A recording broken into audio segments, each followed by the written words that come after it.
Je suis Tébito Tengue Didier, candidat à la députation provinciale, la circonscription électorale de Kitambo numéro 4 et à la députation nationale numéro 56. Pourquoi je me présente ou me représente? Parce que nous avons l'ambition de continuellement servir et d'améliorer ce qui a été fait. Je crois en la République démocratique du Congo. Je crois ardemment en sa capitale, la ville de Kinshasa. Je crois en ses communes, en ses quartiers dont je suis tombé éperdument amoureux. J'en crois en son peuple dont je suis un fervent serviteur et défenseur. Je suis candidat aux élections législatives provinciales et nationales, respectivement, comme je l'ai dit, dans la circonscription de Kitambo, portant le numéro 4, et celle de la Lukunga, portant le numéro 56. Je crois fermement qu'on n'a pas le droit de lâcher. On ne lâche rien et il faut rester debout.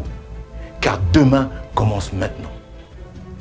Je suis congolais, né le 9 mai 1970 à Kinshasa, marié à une épouse formidable qui a bien voulu me donner 3 enfants merveilleux. Je suis originaire du Nord Ubangi, c'est-à-dire de Kawele de par mon grand-père Lito Moboti Nzoyombo Teawe, et aussi de la province orientale de Yangambi où était né mon père, paix à son âme, et aussi du Congo central, ma mère qui est toujours en vie, Madame Netengwembe. Je représente ainsi cette modèle culturelle historique forte de cette richesse pluriethnique. Je suis détenteur d'un diplôme universitaire, une licence de la faculté de droit de l'Université libre de Kinshasa, après des études primaires au collège Boboto ici à Kinshasa, et aussi d'autres qui ont continué en Belgique, en France, en Suisse, et enfin, comme je l'ai dit en Belgique, au lycée français Jean Monnet. Très jeune, je porte donc un vif intérêt au travail et à l'indépendance financière. Pour cela, je n'hésite donc pas à retrousser les manches pour l'acquérir dignement en travaillant comme ébouilleur, puis technicien de surface des installations sanitaires, des bâtiments, dans les nightclubs et dans la restauration. Loin de constituer une quelconque gêne, ramasser les poubelles ou nettoyer les toilettes me permet d'absorber des connaissances plus approfondies en hygiène et salubrité, en plus de m'approprier les qualités de profonde humilité, de simplicité, d'abnégation et du travail au service des autres.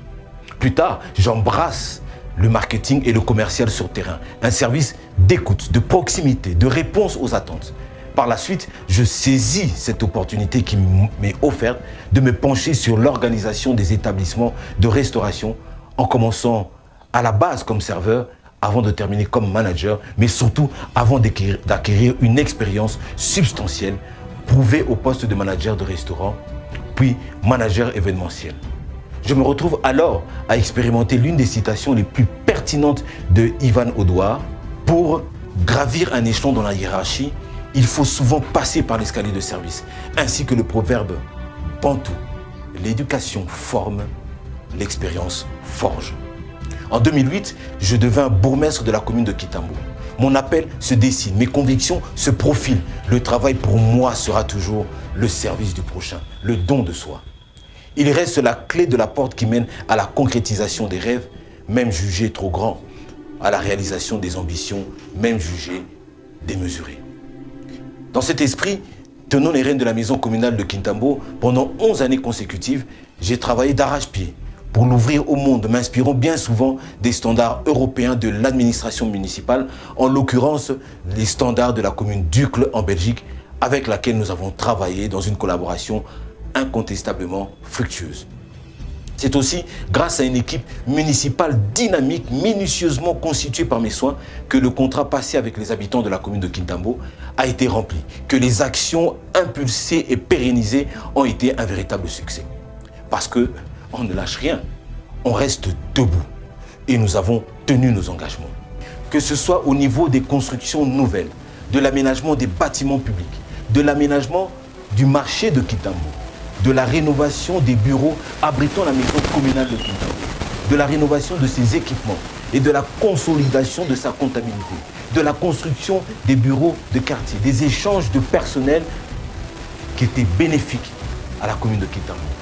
Que ce soit au niveau de la voirie, de la préservation de l'environnement, du patrimoine de l'urbanisme, que ce soit au niveau du lien social, du bien vivre ensemble, du soutien aux associations culturelles, sportives, caritatives.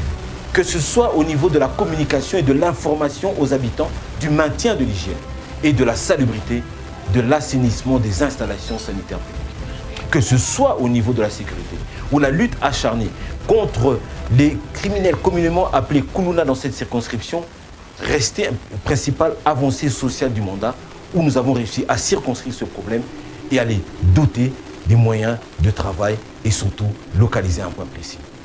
De fin 2018 à mars 2023, où j'aurai à démissionner de mes fonctions en tant que ministre provincial de l'Intérieur, plus que jamais, on n'a rien lâché.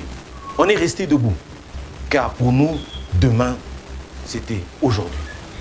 Je suis élu député provincial de la circonscription de Kitambo et nommé successivement ministre provincial de l'Environnement, Tourisme, Aménagement de la Ville et ministre de l'Intérieur. Un parcours qui se définit par le prolongement essentiel et vital de l'action municipale. Je puise la force dans mes convictions de toujours. La morale, le sens de la justice, le goût des autres et l'effort. J'ai continué à offrir des solutions. J'ai lutté activement contre les nuisances sonores, les étalages anarchiques, l'occupation ou l'appropriation anarchique de l'espace public, que ce soit les trottoirs, les places, les arrêts et j'en passe. J'ai